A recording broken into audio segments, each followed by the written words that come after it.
Hello student, मैं आपके अपने YouTube channel home science junction में आपका स्वागत करती हूँ। मैं आपको कराऊंगी बिहार पीजीटी, बिहार एस्टेट और झारखंड के लिए होम साइंस के कुछ इंपॉर्टेंट एमसीक्यू क्वेश्चंस जो कि आपके एग्जाम के पॉइंट ऑफ व्यू से बहुत ही ज़्यादा हेल्पफुल रहेंगे। तो जैसा कि आप सबको पता है, आपका बिहार एस्टेट की एग्जाम डेट भी आ चुकी है और आपके बिहार पीजीटी की एग्जाम डेट भी आ चुकी है। बिहार एस्टेट का आपका एग्जाम है अक्टूबर में और बिहार पीजीटी का एग्जाम है आपका दिसंबर में। तो आपको अच्छे से क्वेश्चन की प्रैक्टिस करनी है जिससे आप एग्जाम में क्वेश्चंस को अच्छे से अटेम्प्ट कर पाओ।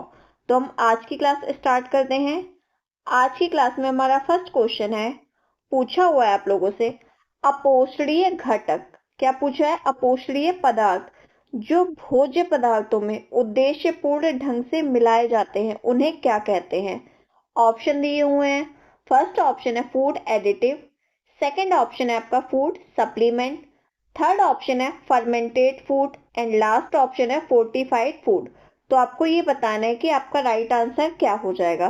तो अपोषणीय पदार्थ यानी कि जो पदार्थ क्या करते हैं, पोषण नहीं देते हैं, तो वो भोज्य पदार्थों में कुछ उद्देश्यपूर्ण ढंग से मिलाए जाते हैं, वो कहलाते हैं आपके फूड एडिटिव्स। क्या कहलाते हैं? Food additives. तो ऑप्शन ए क्या हो जाएगा? आपका राइट आंसर हो जाएगा। क्लियर है आपको ये? नेक्स्ट क्वेश्चन देखते हैं हम। पूछा है आपसे, प्रसार शिक्षा है, तो आपको ये बताना है कि प्रसार शिक्षा एक कैसी शिक्षा है। ऑप्शन दिया हुआ है, औपचारिक शिक्षा है, गृह विज्ञान शिक्षा है, या अनौपचारिक शिक्षा है, या एग्रीकल्चर शिक्षा है। तो जो आपका प्रसार शिक्षा है ना, प्रसार शिक्षा आपकी है एक अनौपचारिक शिक्षा है। कैसी है? अनौपचारिक शिक्षा। तो ऑप्शन सी आपका क्या हो जाएगा? राइट आंसर हो जाएगा। और अनौपचारिक शिक्षा कौन सी होती है? अनौपचारिक शिक्षा वह शिक्षा होती है जिसकी कोई योजना नहीं बनाई जाती है, ना इसका कोई उद्देश्य निश्चित होता है, ना इसका करिकुलम यानी कि ना ही इसका कोई सिलेबस होता है, ना पाठ्यक्रम होता है, ना इसका कोई टाइम पीरियड होता है, बल्कि प्रसार शिक्षा और अनौपचारिक शिक्षा एक ऐसी शिक्षा है जो आपकी निरंतर चलती ही रहती है और ये आकस्मिक रूप से कभी भी चलती है। किसी भी एज में इस शिक्षा को हम ग्रहण कर सकते हैं। ठीक है, और हम देख लेते हैं जो प्रसार शिक्षा है ना, तो प्रसार शिक्षा की जो उत्पत्ति है वो दो शब्दों से हुई। एक तो हुई एक्स से और एक हुई आपकी टेंसियो से। क्या हो गया? एक्सटेंशन होता है ना, तो दो शब्दों से इसकी क्या हुई? उत्पत्ति हुई। पहला है आपका एक्स, दूसरा है आपका टेंसियो, जिसमें आपका एक्स का मतलब है बाहर यानी कि आउट, और टेंसियो की मतलब है फैलाना। यानी कि प्रसार शिक्षा का अर्थ हो गया कि बाहर की तरफ फैलाना, यानी कि ज्ञान को बाहर फैलाना, ज्ञान का प्रचार प्रसार करना। और जो प्रसार शिक्षा शब्द का प्रयोग है ना, सब सबसे पहले कहाँ किया गया था? किसका उपयोग? प्रसार शिक्षा का उपयोग सबसे पहले किया गया था आपका कैम्ब्रिज विश्वविद्यालय में। और ये कब किया गया था? ये किया गया था आपका 1873 में। तो ये आपका इंपॉर्टेंट क्वेश्चन है, एग्जाम में इससे जुड़े हुए क्वेश्चंस आ जाते हैं। तो प्रसार शिक्षा शब्द का उपयोग सबसे पहले कैम्ब्रिज विश्वविद्यालय में 1873 में किया गया था। क्लियर है आपको ये क्वेश्चन? अगला क्वेश्चन देखते हैं हम। पूछा हुआ है आपसे, ओआरएस में ग्लूकोज इसके लिए मिलाया जाता है। तो आपको पता है ओआरएस में क्या मिलाया जाता है? ग्लूकोज मिलाया जाता है। तो किसके लिए मिलाया जाता है आपको ये बताना है। ऑप्शन दिया हुआ है, सोडियम के अवशोषण के लिए, या ऊर्जा का स्रोत है ये, या स्वाद के लिए यानी कि टेस्ट के लिए मिला दिए जाते हैं, या कोई नहीं।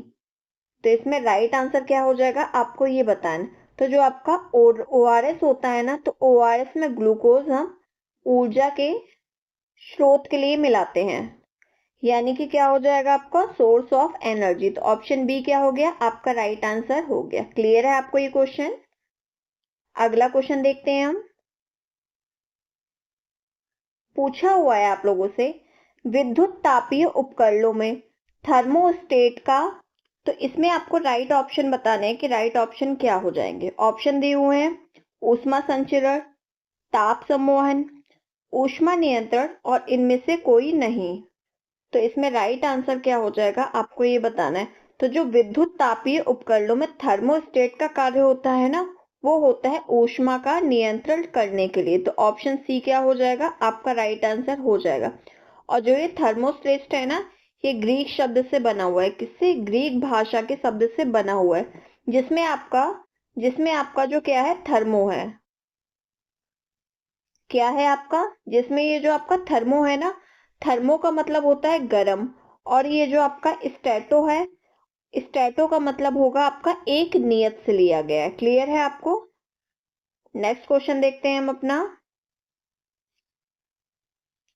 पूछा हुआ है आपसे, इनमें से कौन सी विधि व्यक्ति के पोषण स्तर का आकलन नहीं करती है? क्वेश्चन में नहीं दिया हुआ है, क्वेश्चन को आप लोग ध्यान से पढ़िएगा। तो कौन सी विधि ऐसी है जो व्यक्ति के पोषण स्तर का आकलन नहीं करती है, आपको ये बताना है। ऑप्शन दिया हुआ है। फर्स्ट ऑप्शन है 24 घंटा विधि, सेकंड है उम्र अनुसार लंबाई, थर्ड है जैव रासायनिक विधि, एंड लास्ट है आपकी रचना विधि। तो इसमें राइट आंसर क्या हो जाएगा? इसमें राइट आंसर हो जाएगा आपका ऑप्शन डी, यानी कि रचना विधि। तो रचना विधि ऐसी होती है जो व्यक्ति के पोषण स्तर का आकलन नहीं करती है। क्लियर है आपको ये? अगला क्वेश्चन देखते हैं हम।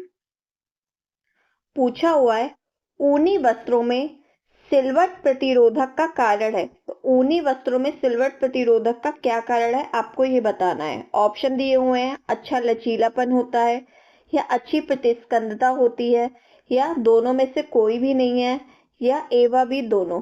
तो जो आपके ऊनी वस्त्र में सिलवट प्रतिरोधकता का कारण होता है ना, यानी कि उसमें सिकन नहीं पड़ती है, सिकुड़न नहीं पड़ती है, वो अच्छे लचीलेपन के कारण होता है और अच्छी प्रतिस्पंदता के कारण होता है, यानी कि अच्छी इलास्टिसिटी के कारण।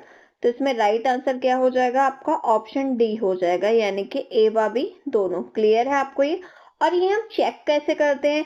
हम क्या करते हैं, ऊनी वस्त्र को, अपने कपड़े को मुट्ठी में दबाकर देखते हैं और उसको तुरंत फिर छोड़ देते हैं। तो क्या होता है, वो अपने पुरानी शेप में वापस आ जाता है, यानी कि उसमें सिकुड़न देखी जाती है कि पड़ रही है, आ रही है, मतलब सिकुड़न या नहीं। इस तरह हम इसको क्वालिटी को चेक करते हैं। यही अगर आप कॉटन की कुर्ती पहन लो या कॉटन का कोई भी कपड़ा पहन लो, तो अगर आप उसको पहने हो तो पहने हुए ही आपको क्या, उसमें क्या सिकुड़न देखने को मिल जाती है। कॉटन के कपड़े को आप अपने मुट्ठी में दबा लो, दोबारा छोड़ो ना, तो अपनी शेप में आ जाएगा, बल्कि उसमें बहुत सारी सलवटें पड़ जाएंगी। क्लियर है आपको ये क्वेश्चन? अगला क्वेश्चन देखते हैं हम।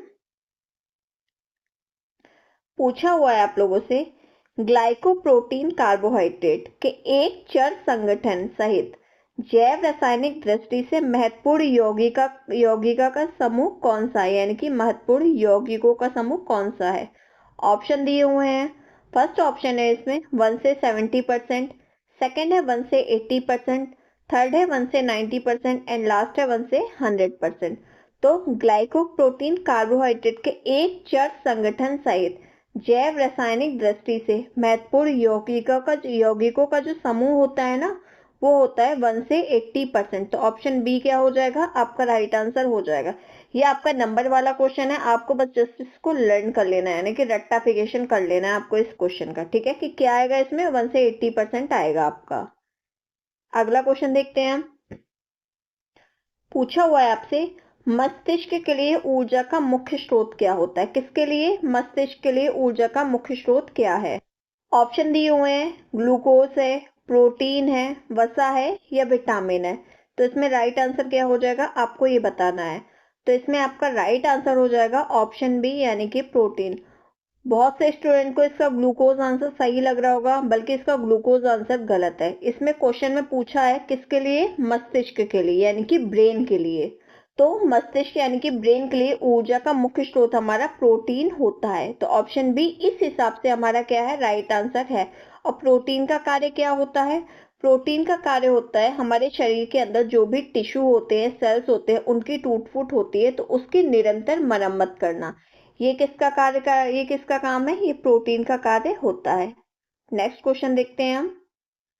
पूछा हुआ है आपसे, वसा में घुलित विटामिन है, तो आपको ये बताना है फैट सॉल्युबल विटामिन कौन से हैं। ऑप्शन दिए हुए हैं, विटामिन ई है, विटामिन ए है, विटामिन बी है, या विटामिन ए तथा विटामिन डी दोनों है। तो इसमें राइट आंसर क्या हो जाएगा, आपको ये बताना है। तो क्या पूछा है? वसा में घुलनशील विटामिन। तो वसा में घुलनशील विटामिन विटामिन ई भी होता है, विटामिन ए भी होता है। तो इस हिसाब से हमारा ऑप्शन डी क्या हो जाएगा? राइट आंसर हो जाएगा। घुलनशीलता के आधार पर हमारे विटामिन कितने प्रकार के होते हैं? दो प्रकार के होते हैं। किसके आधार पर? घुलनशीलता के आधार पर। एक तो होता है हमारा जल में घुलनशील विटामिन, दूसरा होता है हमारा वसा में घुलनशील विटामिन। तो जल में घुलनशील विटामिन हमारे कौन से होंगे? जल में घुलनशील विटामिन होते हैं हमारे विटामिन बी होता है और विटामिन सी, यानी कि विटामिन बी कॉम्प्लेक्स का पूरा ग्रुप। और विटामिन सी किस में घुलनशील होता है? जल में। और वसा में घुलनशील विटामिन होते हैं हमारे vitamin A, vitamin D, vitamin E और विटामिन के। क्लियर है आपको ये? अगला क्वेश्चन देखते हैं हम अपना। पूछा हुआ है आप लोगों से, नींबू में निम्नलिखित विटामिन प्रचुर मात्रा में पाया जाता है, यानी कि नींबू में कौन सा विटामिन पाया जाता है अच्छी मात्रा में, आपको ये बताना है। ऑप्शन दिए हुए हैं, विटामिन डी पाया जाता है, विटामिन ई पाया जाता है, विटामिन ए पाया जाता है या विटामिन सी पाया जाता है। तो नींबू कैसा होता है? नींबू होता है हमारा खट्टा। तो नींबू खट्टा होता है तो इसमें क्या पाया जाता है? नींबू में आपका विटामिन सी पाया जाता है। तो ऑप्शन डी क्या हो जाएगा? आपका राइट आंसर हो जाएगा। क्लियर है आपको ये क्वेश्चन? और विटामिन सी अगर नींबू की जगह यहाँ पे अगर आंवला होता है, कोई भी खट्टा भोज्य पदार्थ होता है, तो उसमें क्या पाया जाता है? आपका विटामिन सी पाया जाता है। और सबसे ज्यादा विटामिन सी पाया जाता है आपका आंवले में। किसमें पाया जाता है? आंवले में पाया जाता है। ठीक है, किसमें? आंवला में। तो ये आपको ध्यान रखना है। और विटामिन सी क्या करता है? विटामिन सी आयरन के अवशोषण में मदद करता है। तो ये क्वेश्चन भी आपका एग्जाम में बनता है, ये भी मोस्ट इंपॉर्टेंट है कि विटामिन सी का कार्य क्या है। विटामिन सी क्या करता है? आयरन के अवशोषण में मदद करता है। क्लियर है आपको ये? अगला क्वेश्चन देखते हैं हम। पूछा हुआ है आपसे, सीधे भाप से पकाना, डायरेक्ट स्टीमिंग, पकाने की एक विधि है जो कौन सी है? ऑप्शन दिए हुए हैं, सूखी गर्मी लगाई जाती है, या वसा या तेल का उपयोग पकाने के माध्यम के रूप में होता है, या गीली पकाने की विधि है, या गर्म करने की अप्रत्यक्ष विधि है। तो इसमें राइट आंसर क्या हो जाएगा? आपको ये बताना है। जो सीधे भाप से पकाने की विधि है ना, यानी कि जो डायरेक्ट स्टीमिंग मेथड होती है, वो होती है गर्म करने की अप्रत्यक्ष विधि। तो ऑप्शन डी क्या हो जाएगा? आपका राइट आंसर हो जाएगा। वाष्प विधि में क्या करते हैं, यानी कि इस विधि में क्या करते हैं? भोज्य पदार्थों को वाष्प के प्रत्यक्ष या अप्रत्यक्ष संपर्क में लाकर क्या कर देते हैं? हम पकाते हैं। किसको? भोज्य पदार्थ को। क्लियर है आपको ये? नेक्स्ट क्वेश्चन देखते हैं हम। आई होप आपको क्वेश्चन समझ में आ रहे हो, अच्छे लग रहे हो। और अगर आपको क्लास अच्छी लग रही हो तो आप क्लास को लाइक जरूर कर दीजिएगा। पूछा हुआ है, ऊन जलने के बाद देती है। तो ऊन जलने के बाद कैसी भस्म देती है, आपको ये बताना है। ऑप्शन दिया हुआ है, काली भस्म, सेकंड है ग्रे भस्म, थर्ड है आपका काले दाने, एंड लास्ट है इनमें से कोई नहीं। तो इसमें राइट आंसर क्या हो जाएगा? इसमें राइट आंसर हो जाएगा आपका ऑप्शन ए, यानी कि काली भस्म। तो ऊन जलने के बाद क्या देती है? काली भस्म देती है। और जो ऊन जलती है ना, ऊन जलने की प्रक्रिया धीमी गति से होती है, यानी कि ऊन धीरे धीरे जलता है। और इसके क्या होता है, जब ऊन जलता है ना, तो इसमें से पंखों के जलने के समान स्मेल आती है। कैसे? जैसे पंख जल रहे हो। ठीक है। और जलने के उपरांत जब ये जल जाते हैं तो एकदम ब्लैक कलर के गुब्बारे की तरह हो जाती है, यानी कि काली भस्म बन जाती है। तो ऑप्शन ए क्या हो जाएगा? राइट आंसर हो जाएगा। जो आपके ऐसे क्वेश्चन होते हैं ना, कि जैसे ऊन जलने के बाद क्या देती है, लिनन आपके जलने के बाद क्या देती है, कैसे स्मेल आती है, तो इसका आप प्रैक्टिकल अपने घर में भी कर सकते हैं।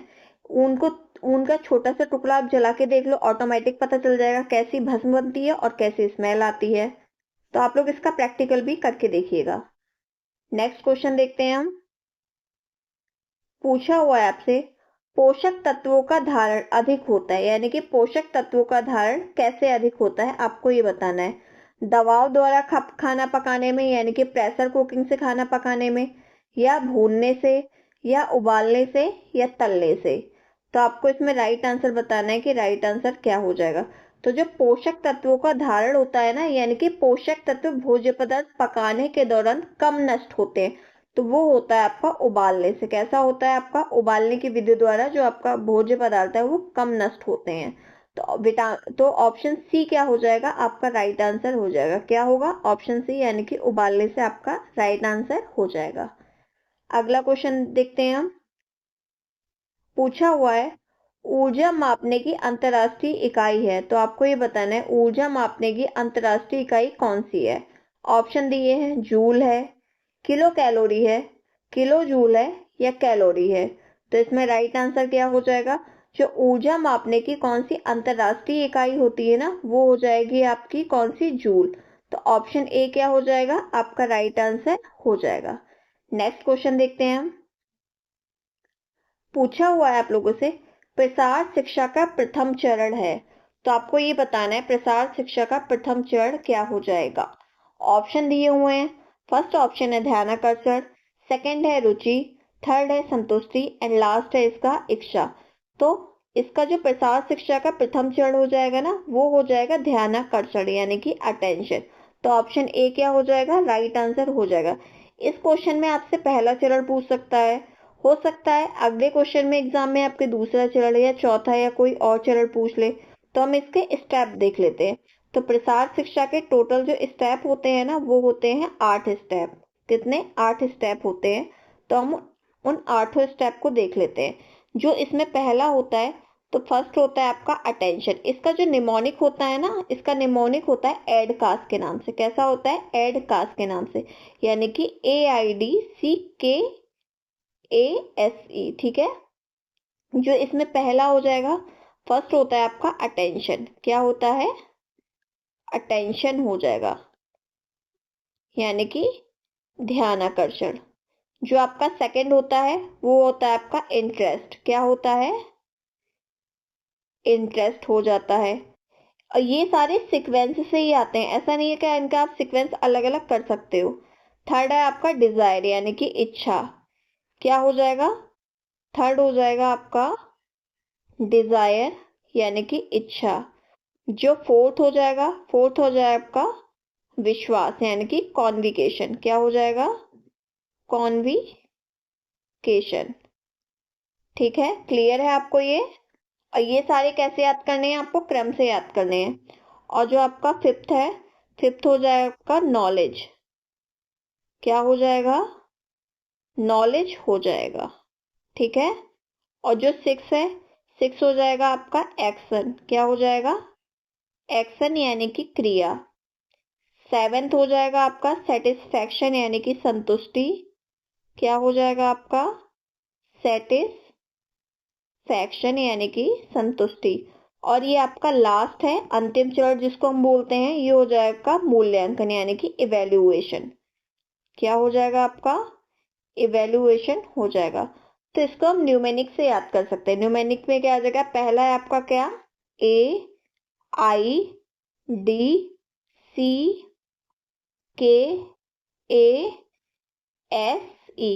यानी कि हम इसको कैसे याद करते हैं, एडकास्ट के नाम से याद करते हैं। तो एग्जाम में आपके कभी कभी ऐसा भी पूछ लेता है कि एडकास्ट में डी का मतलब क्या है। क्या पूछा है, एडकास्ट में डी का मतलब क्या हो जाएगा। तो क्या है आपके इसके चरण, एक बार इसके फिर से देख लो स्टेप। पहला हो जाएगा आपका अटेंशन यानी कि ध्यानाकर्षण, सेकंड है आपका इंटरेस्ट यानी कि अभिरुचि, थर्ड है आपके डिजायर यानी कि इच्छा, फोर्थ है आपका कॉन्विकेशन यानी कि विश्वास, फिफ्थ है आपका नॉलेज यानी कि जानकारी, सिक्स है आपका एक्शन यानी कि क्रिया, सेवेंथ है आपका सेटिस्फैक्शन यानी कि संतुष्टि एंड लास्ट है आपका इवेल्युएशन यानी कि मूल्यांकन। क्लियर है आपको ये। इसमें ए का मतलब अटेंशन, आई का मतलब इंटरेस्ट, डी से डिजायर, सी से हमारा कॉन्विकेशन, के से नॉलेज, ए से एक्शन, एस से सेटिस्फैक्शन एंड ई से इवेल्युएशन। अब आप इसको भूलोगे नहीं। क्लियर है आपको ये। तो एग्जाम में इससे क्वेश्चन बहुत सारे बनते हैं और अलग अलग तरह से बनते हैं, तो ये आपका इंपॉर्टेंट क्वेश्चन हो जाता है। ठीक है, इसमें हमारा राइट आंसर क्या था, ऑप्शन ए यानी कि ध्यानाकर्षण। नेक्स्ट क्वेश्चन देखते हैं हम अपना। पूछा हुआ है, ये आपका इजी क्वेश्चन है और कई बार एग्जाम में रिपीटेड क्वेश्चन है। पूछा हुआ है आपसे, कार्बोहाइड्रेट का प्रत्येक ग्राम कितना देता है। 4 कैलोरी देता है, 5 कैलोरी देता है, 7 कैलोरी देता है या 9 कैलोरी देता है। तो इसमें राइट आंसर हो जाएगा आपका ऑप्शन ए यानी कि 4 कैलोरी देता है। तो कार्बोहाइड्रेट प्रत्येक ग्राम में कितनी एनर्जी देता है, 4 कैलोरी एनर्जी देता है। और कार्बोहाइड्रेट क्या होता है, कार्बोहाइड्रेट तुरंत एनर्जी देता है। कैसे एनर्जी देता है, तुरंत एनर्जी देता है। और यहीं पे अगर वसा देखा जाए तो वसा से हमको 9 kcal एनर्जी मिलती है। पर वसा क्या करता है, वसा हमें देर से एनर्जी देता है। क्लियर है आपको ये? नेक्स्ट क्वेश्चन देखते हैं हम। पूछा है आपसे FMN क्या है? FMN एवं FAD ऐसे कोएंजाइम है, यानी कि FMN और FAD जो ये है ना, ये कोएंजाइम है जो प्राप्त होते हैं। तो आपको ये बताना है किससे प्राप्त होंगे। ऑप्शन दिए हुए हैं। फर्स्ट ऑप्शन है राइबोफ्लेविन, सेकंड है थायमिन, थर्ड है आपका पायरिडॉक्सिन एंड लास्ट है आपका नियासिन। तो इसमें राइट आंसर क्या हो जाएगा, आपको ये बताना है। तो जो FMN है और FAD है, ये क्या होते हैं, ये कोएंजाइम होते हैं जो किससे प्राप्त होते हैं, जो आपके राइबोफ्लेविन से प्राप्त होते हैं। तो ऑप्शन ए क्या हो जाएगा, आपका राइट आंसर हो जाएगा। और जो राइबोफ्लेविन होता है, ये विटामिन समूह का ये एक विटामिन है। ये किसमें, ये जल में घुलनशील होता है। तो राइबोफ्लेविन आपका क्या होता है, राइबोफ्लेविन को हम विटामिन B2 के नाम से जानते हैं। कैसे? विटामिन B2 के नाम से हम इसको जानते हैं। क्लियर है आपको ये क्वेश्चन? आगे बढ़ते हैं हम। पूछा हुआ है आप लोगों से इस क्वेश्चन में कॉर्नियल जीरोसिस यानी कि आंख में सूखापन, यानी कि कॉर्निया में सूखापन किसकी कमी का एक रोग विषयक चिन्ह होता है, आपको ये बताना है। ऑप्शन दिए हुए हैं विटामिन ए का, विटामिन बी का, विटामिन सी का एंड विटामिन डी का। तो जो कॉर्नियल जीरोसिस होता है ना, यानी कि सूखापन होता है, ये आपकी होता है विटामिन ए की कमी से। तो ऑप्शन ए क्या हो जाएगा, आपका राइट आंसर हो जाएगा। कॉर्नियल जीरोसिस में क्या होता है, कॉर्निया सूख जाती है और जो कॉर्निया में ट्रांसपेरेंसी होती है ना, वो खत्म हो जाती है। ठीक है, यानी कि पारदर्शिता नष्ट हो जाती है। और आंखों से संबंधित जितने भी रोग होंगे ना, किससे संबंधित, आंखों से संबंधित आपके जितने भी रोग होंगे वो आपके विटामिन ए की कमी से ही होते हैं। ये तो आपको रट लेना है एकदम, कभी भी नहीं भूलना है ये। अगला क्वेश्चन देखते हैं। पूछा हुआ है खाद्य ऊर्जा की क्रांतिक क्रिटिकल इकाई दिखाई जाती है ऐसे, यानी कि जो आपका फूड सोर्स होता है, इसकी क्रांतिकल यानी कि क्रिटिकल इकाई को कैसे दिखाया जाता है, आपको ये बताना है। ऑप्शन दिया हुआ है। फर्स्ट ऑप्शन है 1:2 इंटू BMR, सेकेंड ऑप्शन है आपका 1:2 इंटू BMI, थर्ड है आपका 1:4 into BMR and last option है 1:4 BMI। तो इसमें आपको राइट आंसर बताना है कि राइट आंसर क्या हो जाएगा। इसमें आपका राइट आंसर हो जाएगा 1:4 इंटू BMR। तो ऑप्शन सी क्या हो गया, आपका राइट आंसर हो जाएगा। ए भी क्वेश्चन आपका याद करने वाला है, इसमें नंबर दिया हो, बस आपको रट लेना है। ठीक है इस क्वेश्चन को। नेक्स्ट क्वेश्चन देखते हैं हम। पूछा हुआ है किस पौष्टिक तत्व की कमी से 3D नामक बीमारी हो जाती है। ऑप्शन दिए हुए हैं थायमिन की कमी से, लौह तत्व की कमी से, राइबोफ्लेविन की कमी से या नियासिन की कमी से। तो जो 3D बीमारी होती है ना, 3D बीमारी में आपके कौन सी 3D आ जाते हैं, एक होता है आपका डर्मेटाइटिस, क्या होता है, एक होता है डर्मेटाइटिस, एक होता है आपका डायरिया और एक होता है आपका डिमेंशिया। तो ये क्या हो गए, आपके 3D हो गए, इसलिए आपको 3D नामक बीमारी से जाना जाता है इसको। डर्मेटाइटिस, डायमेंशिया और क्या है आपका डायरिया। तो ये 3 बीमारी हो गई। और ये किसकी कमी से होते हैं, ये होता है नियासिन की कमी से। किसकी कमी से, नियासिन की कमी से होता है। तो ऑप्शन डी क्या हो जाएगा, आपका राइट आंसर हो जाएगा। नेक्स्ट क्वेश्चन देखते हैं हम। पूछा हुआ है 1 ग्राम कार्बोहाइड्रेट से पाई जाने वाली ऊर्जा है, यानी कि 1 ग्राम कार्बोहाइड्रेट से कितनी कैलोरी ऊर्जा मिलती है। ये क्वेश्चन आपका रिपीट हो चुका है पर ये दूसरी फॉर्म में है। 4 KCl मिलती है, 9 KCl मिलती है, 6 KCl मिलती है एंड 20 KCl मिलती है। तो इसमें राइट आंसर 4 KCl हो जाएगा, आपका ऑप्शन ए। ठीक है, नेक्स्ट क्वेश्चन देखते हैं हम। क्वेश्चन में पूछा है आपसे प्रोटीन में नाइट्रोजन का प्रतिशत होता है, तो आपको ये बताना है प्रोटीन में नाइट्रोजन का परसेंटेज कितना होता है। ऑप्शन दिया हुआ है। फर्स्ट है 16%, सेकेंड है 14%, थर्ड है 15% एंड लास्ट है आपका 17%।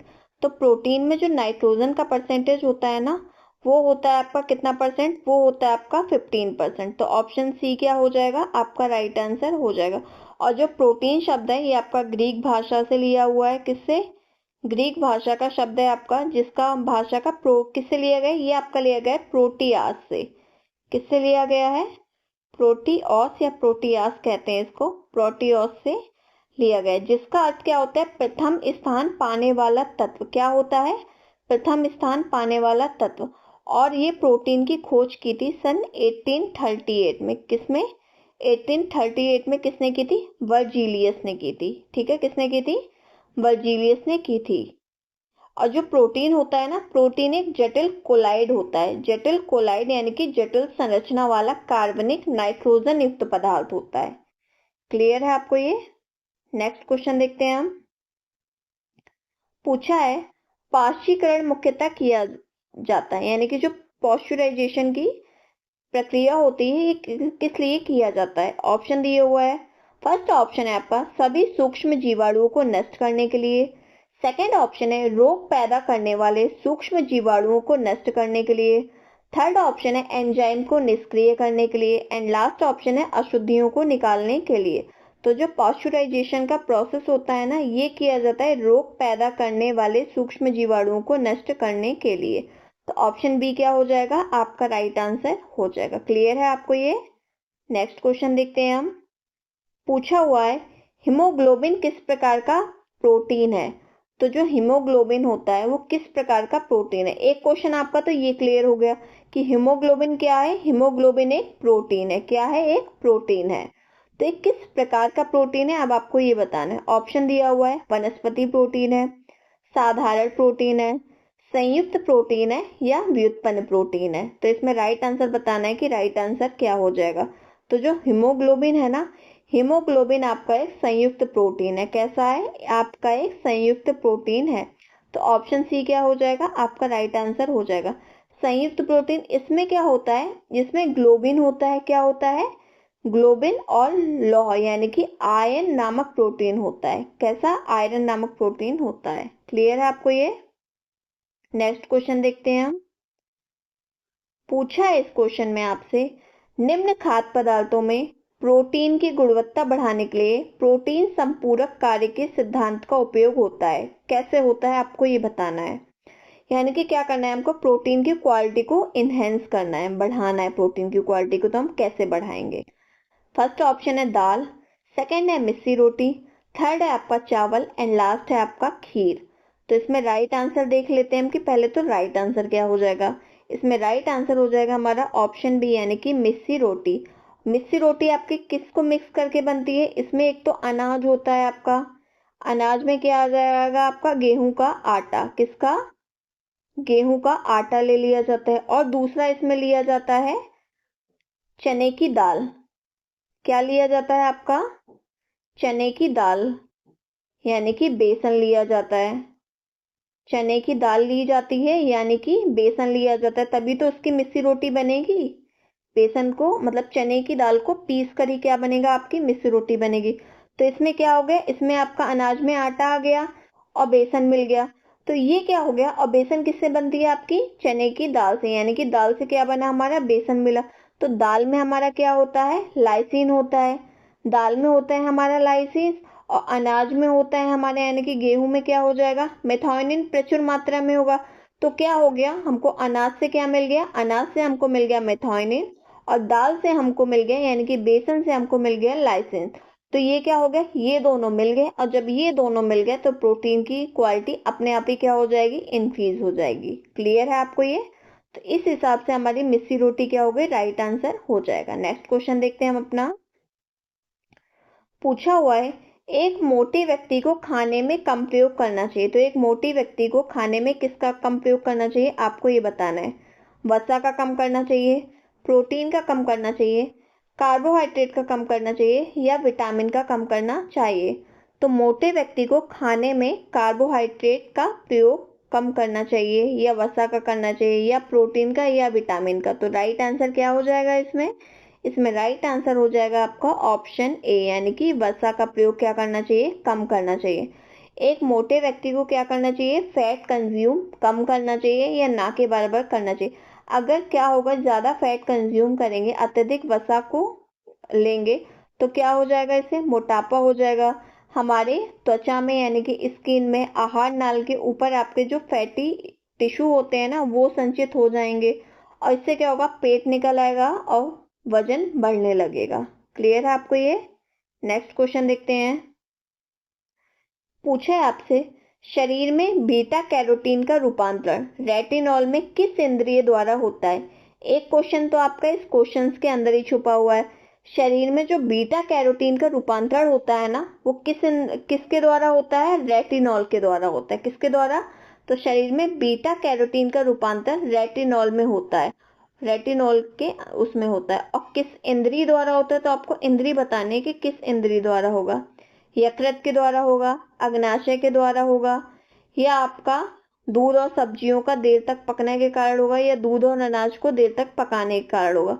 तो किस इंद्रिय द्वारा होगा? इंद्रिय पूछी है इसमें, तो ये हो जाएगा आपका यकृत। तो ऑप्शन ए क्या हो जाएगा? राइट आंसर आपका हो जाएगा, यानी कि लीवर। ठीक है, नेक्स्ट क्वेश्चन देखते हैं हम। पूछा हुआ है आपसे विटामिन डी का क्रियाशील रूप कौन सा है, आपको ये बताना है। ऑप्शन दिए हुए हैं। फर्स्ट ऑप्शन है अर्गोस्ट्रॉल, सेकंड है अर्गो कैल्सिफेरॉल, सेकंड है थर्ड है आपका कोले कैल्सिफेरॉल, एंड लास्ट ऑप्शन है आपका डिहाइड्रोक्सी कोले कैल्सिफेरॉल। तो इसमें राइट आंसर बताना है कि राइट आंसर क्या हो जाएगा। तो जो आपका विटामिन डी का क्रियाशील रूप होता है ना, यानी कि आपका एक्टिव फॉर्म, क्या हो जाएगा? विटामिन डी का आपका एक्टिव फॉर्म हो जाएगा आपका डिहाइड्रोक्सी कोले कैल्सिफेरॉल। ये हो जाएगा क्या? आपका राइट आंसर हो जाएगा। क्लियर है आपको ये? नेक्स्ट क्वेश्चन देखते हैं हम अपना। सेकेंड लास्ट क्वेश्चन है आज का हमारा। पूछा हुआ है किण्वन के दौरान निम्न में से कौन सा पोषक तत्व सर्वाधिक मात्रा में बढ़ जाता है? तो आपको ये बताना है किण्वन के दौरान कौन सा पोषक तत्व आपका बढ़ जाएगा। विटामिन सी बढ़ेगा, विटामिन ए बढ़ेगा, विटामिन बी बढ़ेगा, या लौह तत्व बढ़ जाएगा। तो इसमें राइट आंसर क्या हो जाएगा, आपको ये बताना है। तो जब हम किण्वन करते हैं ना, तो किण्वन के दौरान क्या होता है, हमारा क्या बढ़ जाता है? विटामिन बी इंक्रीज हो जाता है। तो ऑप्शन सी क्या हो जाएगा? हमारा राइट आंसर हो जाएगा। विटामिन बी अधिक मात्रा में बढ़ता है, फिर हमारा विटामिन सी भी इंक्रीज होता है। ठीक है, और जो आपका खमीरीकरण होता है ना, क्या होता है आपका? खमीरीकरण यानी कि किण्वन। तो खमीरीकरण से कहता है इससे पोषक तत्वों की मात्रा बढ़ाई जाती है। क्या की जाती है? पोषक तत्वों की मात्रा बढ़ाई जाती है। नेक्स्ट क्वेश्चन देखते हैं हम। ये आज का हमारा लास्ट क्वेश्चन है। पूछा हुआ है आपसे कौन सा पोषक तत्व गर्भस्थ शिशु में संग्रहित होता है। ठीक है, ये आपको बताना है कौन सा पोषक तत्व ऐसा होता है जो गर्भस्थ शिशु में संग्रहित होता है। ऑप्शन दिए हुए हैं। विटामिन सी होता है, विटामिन डी होता है, विटामिन ए होता है, या उपरोक्त में से कोई नहीं। तो राइट आंसर क्या हो जाएगा, आपको ये बताना है। तो पोषक तत्व में गर्भस्थ शिशु में जो संग्रहित होता है विटामिन, वो होता है आपका विटामिन ए। तो ऑप्शन सी क्या हो जाएगा, आपका राइट आंसर हो जाएगा, यानी कि विटामिन ए। और विटामिन ए को हम प्रो विटामिन के नाम से भी जानते हैं। किस विटामिन के नाम से जानते हैं? विटामिन ए को हम प्रो विटामिन के नाम से भी जानते हैं। क्लियर है आपको ये? क्या हो जाएगा आपका? प्रो विटामिन, ये आपको ध्यान रखना है। प्रो विटामिन हो जाएगा ये। किसको? विटामिन ए को हम प्रो विटामिन के नाम से जानते हैं। तो आज का सेशन हमारा यहीं एंड होता है। आप लोग कमेंट सेक्शन में जरूर बताएगा कि आपको क्लास कैसी लगी, आपको क्वेश्चन समझ में आए या नहीं है। और ये सारे क्वेश्चंस आपके पीवाईक्यू हैं जो किसी ना किसी एग्जाम में कहीं ना कहीं पूछे हुए हैं। तो आप लोगों के लिए मोस्ट इंपॉर्टेंट क्वेश्चन है, आप लोग इनकी प्रैक्टिस कंटिन्यू करते जाइए, इससे आपको एग्जाम के लिए बहुत हेल्प होगी। तो अगर आपको क्लास अच्छी लगी हो तो आप लोग क्लास को लाइक कर दीजिएगा, शेयर कर दीजिएगा और चैनल को जरूर सब्सक्राइब कर दीजिएगा। Thank you so much.